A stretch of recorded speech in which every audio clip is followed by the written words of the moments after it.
Hey Google, I have some words on the table that I would like you to help me identify and using their symbolic meanings to tell me what they mean.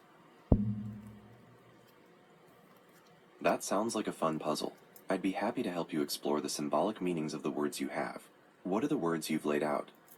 It's 2 rows of 3. First row is vomit, sacral chakra, tornado. Next row is zen. Okay, that's interesting. You have vomit and sacral chakra in the first row. I can tell you about the symbolic meaning of the sacral chakra. It's associated with flow, creativity, emotions, and pleasure. It's often symbolized by the element of water and the color orange. The word vomit doesn't have a common established symbolic meaning in traditional systems like the chakras.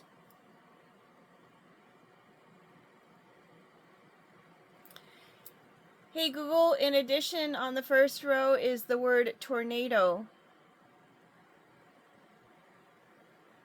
Thanks for clarifying. So the first row is vomit, sacral chakra, and tornado. A tornado, in a symbolic context, often represents a period of intense emotional upheaval, chaos, or significant, unpredictable change. It suggests a powerful force that might feel uncontrollable, potentially signifying unresolved inner turmoil, or a need for a major personal transformation. When you put those three together, vomit, expelling the toxic, sacral chakra, emotions, flow, creativity, and tornado, chaotic transformation, it seems to suggest a massive, maybe painful, purging or release of pent-up emotional energy to make way for a new phase of creative flow or personal growth. What words do you have in the second row? Hey Google, the second row is zen, ice, and ribbit. The words in the second row are Zen, Ice, and Ribbit. Zen symbolically represents tranquility, peace, and focused awareness. It's about finding simple harmony and living in the present. Ice typically symbolizes immobility, emotional coldness, stagnation, or something frozen in time, suggesting things are hard, brittle, or locked up. And Ribbit, which is a sound, usually evokes the presence of frogs.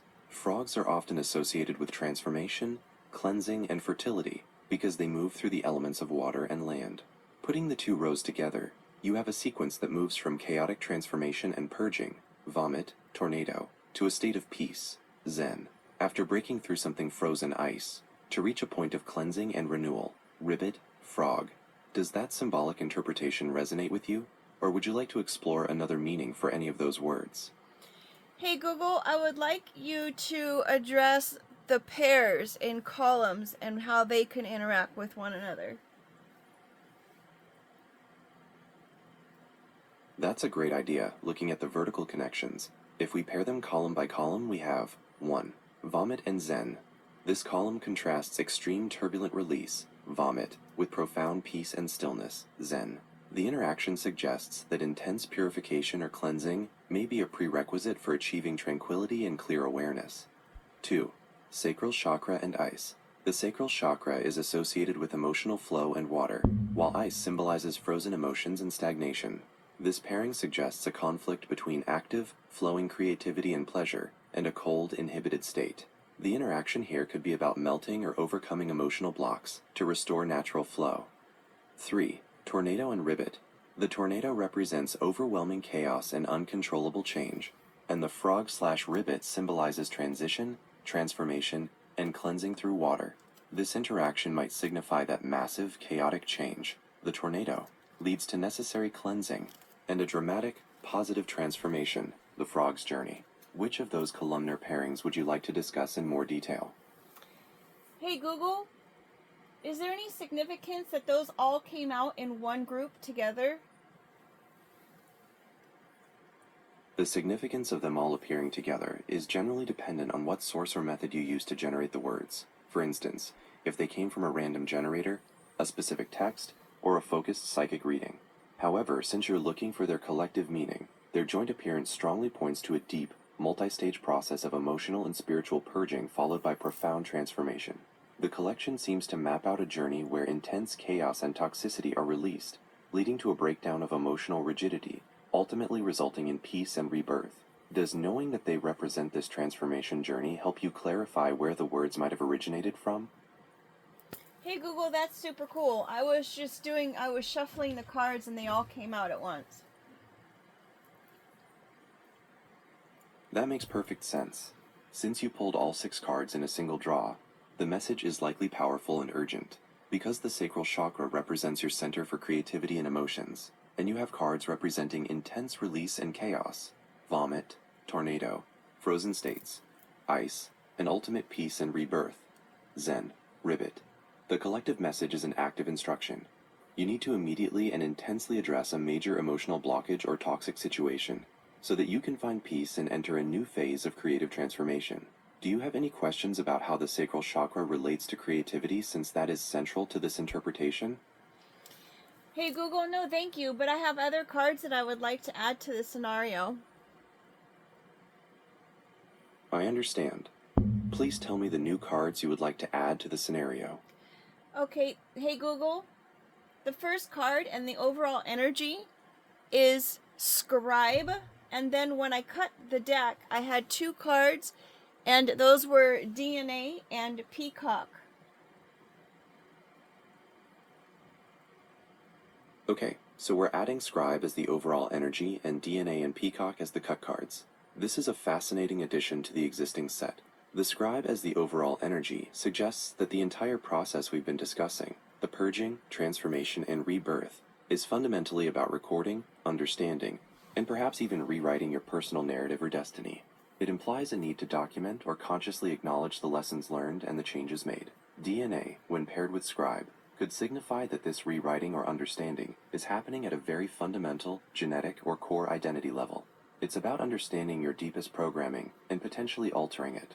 The peacock, often a symbol of beauty, immortality, vision, and resurrection, suggests that the outcome of this deep transformation and rewriting of your core self will lead to a magnificent display of your true, authentic self, a rebirth into a more vibrant and insightful existence.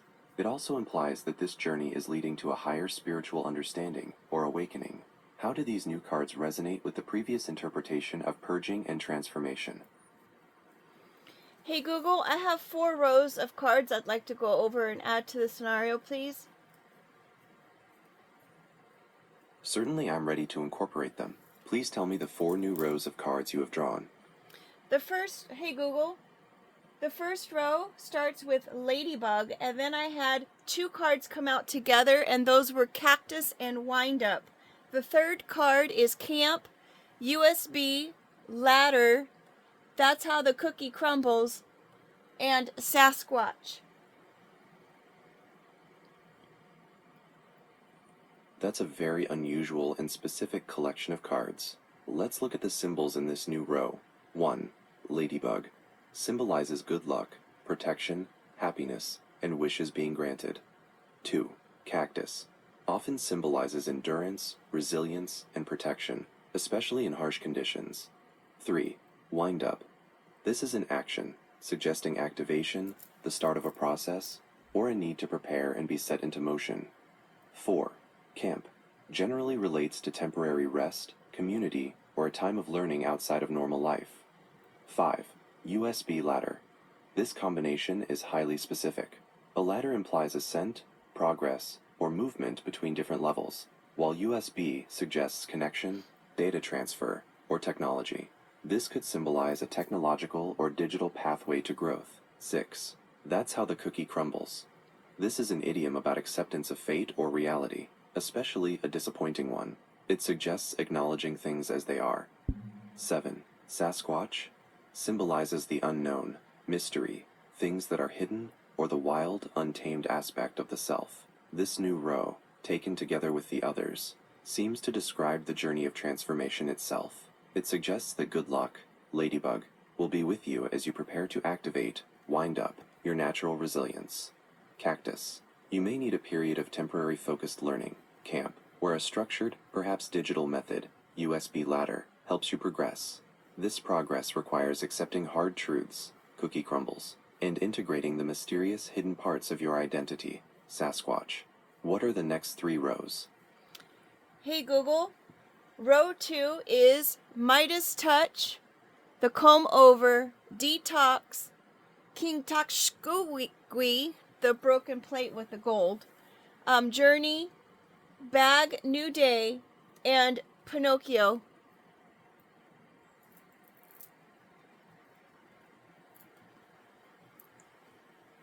Those are some very unique and complex symbols in the second row. Let's break them down. Midas touch symbolizes the ability to make a huge financial success of everything you attempt, but often with the warning that this focus on material wealth can lead to loneliness or losing sight of what's truly valuable. The comb over detox king. This is a modern, humorous, and very specific symbol. Comb over often implies hiding or insecurity. Detox suggests purification, and king denotes authority. Together, it could symbolize confronting and overcoming a deceptive or insecure authority figure, or taking charge of a purification process that requires letting go of illusions. Talk to we. This phrasing emphasizes communication and community, possibly Oopsie. suggesting a need for collective healing or dialogue after a difficult period. The broken plate with the gold. A broken plate suggests brokenness or damage, but the gold, likely referencing kintsugi, the Japanese art of repairing ceramics with gold lacquer, symbolizes that the damage is not only repaired, but made more beautiful and stronger for having been broken. It's about finding beauty and value in imperfection. Journey bag signifies preparation for a long trek, the tools you need for the road ahead, and the experiences you've collected. New day represents a fresh start, hope, and the chance to begin again. Pinocchio symbolizes transformation from an artificial or wooden state, inauthenticity, to a real truthful state, authenticity, with the core lesson being about honesty and becoming a genuine person. This row, following the chaotic first row, seems to be about the process of healing and empowerment after a broken state.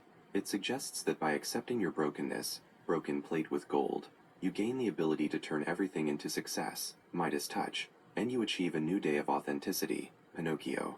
Do you have the third and fourth rows for me? Hey Google, I do, and we only have about 4 minutes to go over them. The next row is hover, ring, volcano, creeper, juggling, taco, and dolphin. I'll keep it brief and impactful so we can get through the last 2 rows quickly. Row 3 symbols. Hover ring might suggest maintaining equilibrium or balance above a situation, perhaps a form of protection or grace.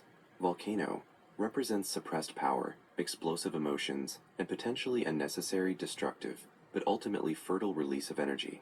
Creeper, a gradual, slow movement, possibly signifying something that sneaks up on you, or growth that happens quietly over time. Juggling symbolizes balance, coordination, managing multiple responsibilities, and maintaining control over chaotic elements. Taco, a symbol of sustenance, community, and simple pleasure or comfort. Dolphin represents playfulness, intelligence, guidance, and emotional connection, often seen as a spiritual helper through deep waters.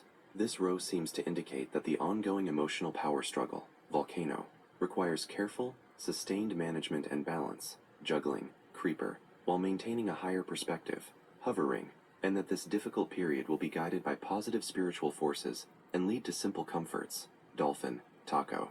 What is your final row? Hey Google, the final row. Hey Google, the final row is bathtub, situational ship, feather, frustration, facing fear with love, materialistic, bored. And then the last 2 cards are bloom and recidivism. Understood. Here's the final row, quickly interpreted. Bathtub symbolizes self-care, cleansing, and emotional immersion or reflection. Situational ship implies a vessel or journey that is constantly adapting to current circumstances, suggesting flexibility and resilience. Feather represents lightness, truth, spiritual connection, and the lifting of burdens. Frustration facing fear with love. This is a powerful, active instruction to address negative emotions and fear with a proactive, compassionate, and loving attitude.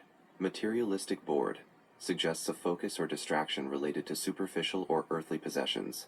Bloom signifies blossoming, full potential realized, and growth. Recidivism represents the tendency to fall back into old patterns or habits. Putting the final row together, the journey concludes with the need for self-care and emotional processing. Bathtub. You must face your deepest fears with love and compassion. Frustration facing fear with love. while actively watching out for old tempting habits, recidivism, and materialistic distractions. Materialistic board. If you successfully navigate these challenges with resilience and a light heart, feather, situational ship, the entire process will lead you to fully realize your beautiful potential and bloom. This entire spread, from the chaotic start to the need for a final commitment to self-love and growth, depicts a massive, profound personal transformation. Hey Google, any significance to the last column of Sasquatch, Pinocchio, Dolphin, and Board? That last column, Sasquatch, Pinocchio, Dolphin, and Materialistic Board, is incredibly significant because it deals directly with authenticity and the unseen. Here's a quick look at the connection. Sasquatch represents the hidden, unknown, and wild parts of your identity. Pinocchio represents the journey from being inauthentic or false wood to becoming real and truthful. Dolphin represents intelligent, playful, and spiritual guidance through deep emotional waters. Materialistic board is a warning about getting stuck in superficial, outward appearances, which is the antithesis of the authentic self. The column as a whole suggests that the main task of this transformation is to move away from superficiality and false outward appearances. Materialistic board. Hey Google, is there any significance to the lighting that is used in with the cards being both ending up being the same color of a aqua Tiffany blue-ish color? Yes, that's a very significant observation. Aqua, or Tiffany blue, falls strongly into the color family associated with the throat chakra, which is the center of communication, truth, and self-expression. Since the lighting for the cards ended up being that color, it emphasizes the overarching message of the entire reading, particularly the transformation and authenticity theme. It suggests that the profound personal changes you are going through, the purification and the journey to become real, Pinocchio, are all leading toward your ability to fully express your deepest, most authentic truth. It reinforces the theme that you must speak your truth and live openly, guided by the clarity of that color. Hey Google, would you have any kind of advice for the collective who may be listening to this message? For anyone listening to this message, the collective advice is centered on radical honesty and courageous change. The cards show that a major breakthrough and a beautiful new beginning are possible, but they require a difficult step first. You must identify and release any emotional toxicity or chaotic situations that you have been holding onto or trying to hide. The main instruction is, don't fear the breakdown. Accept that some things need to crumble so you can start fresh. Actively face your fears with self-love, and commit to expressing your most genuine self, regardless of what others expect. Your personal growth and true peace depend on letting go of the old patterns. Hey Google, how does someone go about figuring out what those old patterns are and what needs to change? That is a great, practical question, especially after seeing the recidivism card. Figuring out those old patterns requires a few key steps of self-reflection. First, you need to identify and write them down. These patterns often show up as negative absolute thoughts like, I always mess this up, or I'll never be ready. Write down the beliefs you have about yourself or the world that keep holding you back. Second, look for the triggers. Notice what specific situations cause anxiety or cause you to fall back into the pattern. For instance, if you avoid new projects, the pattern is the avoidance, and the trigger might be the moment a boss asks for volunteers. Finally, challenge and reframe them. Once you see a negative belief, ask yourself if it's fact or just fear. Then, actively replace it with a positive affirmation. Instead of thinking, I am incapable, you would reframe it to, I have the capabilities necessary to succeed at everything I do. Would you like to hear a few examples of common limiting beliefs? Hey Google, sure. One very common limiting belief is the idea of scarcity, which sounds like I'll never have enough money or time. This belief causes people to hoard or refuse to try new things. The pattern here is often procrastination, or refusal to invest in themselves. Another major one is imposter syndrome, which sounds like, I'm not qualified, and everyone is going to find out I'm a fraud. This pattern leads to self-sabotage and preventing success. When you look at your own negative thought cycles, do any of these sound familiar, or do you have a unique one you've noticed? Hey Google, so how does someone go about changing that? I mean, I understand you put a positive to it, but it sounds like more so those are subconscious thoughts versus external kind of thoughts that you would see every day. You are absolutely right. Those deeply ingrained patterns often run on autopilot in the subconscious. Changing them is less about just saying a positive sentence and more about consistent targeted practice. There are 3 key ways to approach this. The first is mindfulness and observation. You need to become an observer of your own mind. When you feel a flash of anxiety or self-doubt, stop and label it. That's my old imposter syndrome thought popping up. Just recognizing and naming the pattern, without judgment, reduces its power. The second is repetition and affirmation. Since the negative pattern was learned through repetition, the positive one must be too. Don't just say the positive reframe once. Repeat it several times throughout the day, especially right when you wake up and before you go to sleep, when the subconscious mind is most receptive. The third is taking small action. The best way to break a subconscious belief is to provide concrete proof it's wrong. If your subconscious says I'm not qualified, take one small successful step in that area. Each successful action you take is evidence that disproves the negative thought, slowly rewriting the underlying programming. Hey Google, how do you get rid of the scarcity thought? To shift away from a scarcity thought pattern, you need to deliberately prove to your subconscious mind that there is enough. Since these thoughts are deeply ingrained, you have to counter them with consistent, intentional practices that create a sense of sufficiency. The most effective ways to do this are: 1. Practice reality-based gratitude. Every day, focus on what you have instead of what you lack. Try writing down 3 specific things you are genuinely thankful for, like a good night's sleep or a helpful conversation. This simple practice literally rewires your brain to look for abundance. 2. Challenge the thought. When the scarcity thought pops up, like, I don't have enough time, pause and ask yourself if it's actually true. Then, reframe it with an empowering statement, such as, I have enough time to prioritize what truly matters today. 3. Invest in yourself and others. Scarcity makes you hoard resources. Actively counter this by investing in your personal growth, like learning a new skill, and practicing generosity, like helping a friend or donating a small amount. These actions reinforce the belief that resources are abundant and there is enough to share. Hey Google, so in other words, In other words, you have to consistently act against the scarcity mindset. By focusing on appreciation, challenging the anxious thought directly, and proving your sufficiency through small acts of investment and generosity, you train your subconscious mind to recognize the abundance that is already present.